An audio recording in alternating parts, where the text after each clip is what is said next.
L'Olympique de Marseille vient de vivre une semaine difficile, et la défaite de dimanche à Rennes, 2-0, a ramené le club marseillais à la réalité. Selon Daniel Riolo, l'OM doit affronter la vérité concernant son effectif. Après la grosse frayeur de jeudi soir à Villarreal en Europa League, l'Olympique de Marseille est tombé face au Stade Rennais, et la trêve internationale arrive au meilleur moment pour l'équipe de Jean-Louis Gasset afin de souffler un peu et de se refaire une santé morale.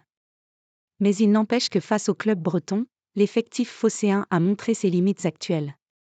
Après la défaite au Roazhon Park, Daniel Riolo n'a pas été tendre avec certains joueurs de l'EM dont il estime qu'ils montrent leurs limites.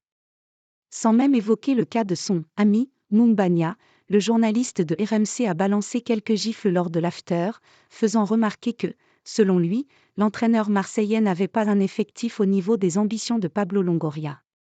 Et notre confrère de donner deux noms parmi d'autres. L'EM a trop de joueurs limités. Revenant sur la performance marseillaise à Rennes, et plus globalement sur la saison en cours, Daniel Riolo ne voit pas grand monde capable de ramener l'Olympique de Marseille vers le podium de la Ligue 1 d'ici à la fin de la saison. Alors oui, Aubameyang, Klose et Mbamba peuvent faire la différence, mais après ça commence à devenir compliqué. Ismaïla Sarr, pour moi ce joueur, c'est deuxième partie de tableau, basta. Lui, il ne réussit jamais une saison entière, et pour moi, ceux qui ne font jamais une saison entière, ce ne sont pas des grands joueurs. Quand tu es seulement bon de septembre à décembre, il y a un problème.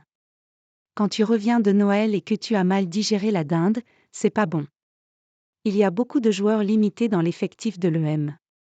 Amin Harit est dans la catégorie un peu au-dessus, il a des fulgurances, mais ce ne sera jamais un grand joueur. On l'aime, mais qu'on ne me dise pas que c'est un grand joueur, a lancé le journaliste de RMC, qui constate comme tout le monde que depuis le début de la saison, l'OM ne sait pas voyager, 16e au classement à l'extérieur, ce qui est forcément un signe qui ne trompe pas sur le vrai niveau de l'effectif.